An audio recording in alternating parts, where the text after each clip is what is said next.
The U.S. Supreme Court just ruled on a case based out of Colorado. At the heart of it, when do online posts cross the line from free speech to stalking? CPR Justice reporter Allison Sherry joins us now to break down this ruling, which, again, just came down this morning. Hi, Allison. Hey, Chandra. So what did the justices decide? Yeah, I'll talk first what they said about Colorado's actual case. They ruled that Colorado violated the First Amendment by incarcerating a man named Billy Ray Counterman for sending hundreds of thousands of messages to a singer-songwriter who at the time was based in Littleton. The Supreme Court says the state should take into account, or should have taken into account, whether Counterman, or any messenger really, actually intended for those messages he sent to be true threats. At the time, the man's attorneys say he was mentally ill and he didn't understand his messages to be scary. So Colorado violated this man's rights. What do prosecutors or the police need now to get a conviction in a case like this?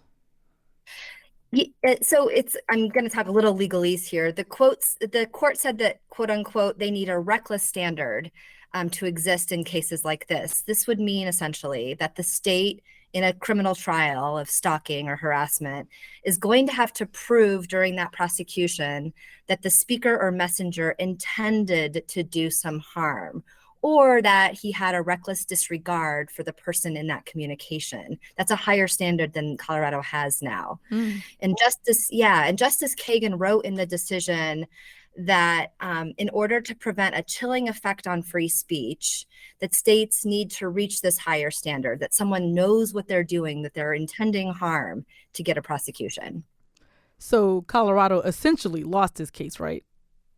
That's right. This is not the outcome that Colorado Attorney General Phil Weiser was hoping for. And in fact, in a statement he just put out a few minutes ago, Weiser called the ruling a loophole for delusional and devious stalkers. And he says this decision will make it more likely the victims of threats, who are mostly women, will live in fear.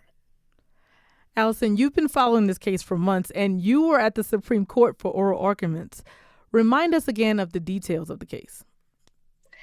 Yeah, in April, the state argued in front of the justices that it was correct in convicting and imprisoning Billy Raymond Counterman after he sent a musical performer named Coles Whalen hundreds of thousands of messages via Facebook over several years.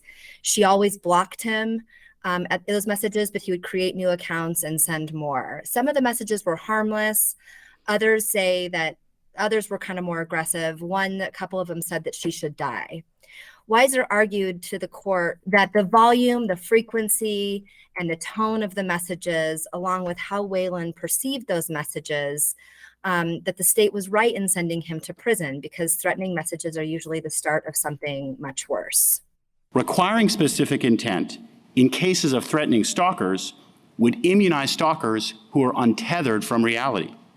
It would also allow devious stalkers to escape accountability by insisting that they meant nothing by their harmful statements. This matters because threats made by stalkers terrorize victims, and for good reason. 90% of actual or attempted domestic violence murder cases begin with stalking. What about Counterman? What did his attorneys claim? Yeah, his attorney is a Washington, D.C. based guy named John Elwood. He said that he worried imprisoning people for messages that they didn't intend to be threatening could have a really big chilling effect on America's free speech protections, especially when you think about this in an elected official context, right? Like you're sending a message to your mayor and you're saying, I really am really mad about what decision you made. And could you be thrown into jail for sending a message like that? He says this is a really big slippery slope. We shouldn't be able to throw people in jail for sending a message that someone else may find offensive. He also said on the Counterman case itself that Counterman was mentally ill. He did not ever intend to be threatening to Whalen, nor did he understand that his notes were scary. Criminalizing misunderstanding is especially dangerous in an age when so much communication occurs on social media, which brings together strangers in an environment that removes much of the context that gives words meaning. and it chills expression by imposing prison time on speakers who do not tailor their views to suit their audience. So at the time Counterman lived in Denver when he was convicted, he served more than 2 years in prison for this crime, and a year on parole for sending hundreds of thousands of these messages. He's out now, though. Now, you spoke with Waylon as this case was unfolding. Where is she now? Waylon's now in her 40s. She chose to leave Colorado after Counterman went to prison because she was so emotionally upset about this entire ordeal. It went on for several years before she even called the police. And she told CPR News in an interview she did that it was among the most harrowing experiences of her life, that she still isn't over it. And years later, I find out that it's actually not over, that the Supreme Court's going to review the conviction. And I am just astounded. I cannot believe that this is happening to me again, and that the implications of that are even greater, far greater than they may have been in this first trial that I went through. And after what I went through, and after what my family's had to go through, and considering the clear, long-lasting harm that this has had on me, I just can't believe that anybody would question whether or not this is a true threat. Now, Allison, we know you're just getting a chance to review today's ruling, but do you have a sense of what might happen next?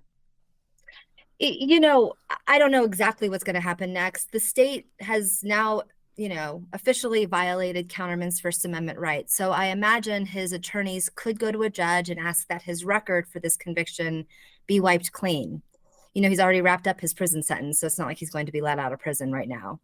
I also spoke last week to the state's lead public defender about the potential of this decision coming down.